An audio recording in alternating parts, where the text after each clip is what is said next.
Barang siapa yang panjang angan-angannya, maka tidak akan pernah sempurna ibadah.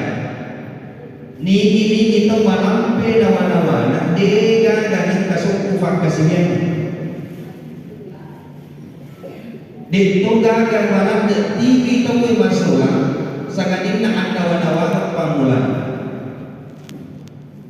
Ternyata angan-angan ini merupakan kendaraan iblis yang paling cepat.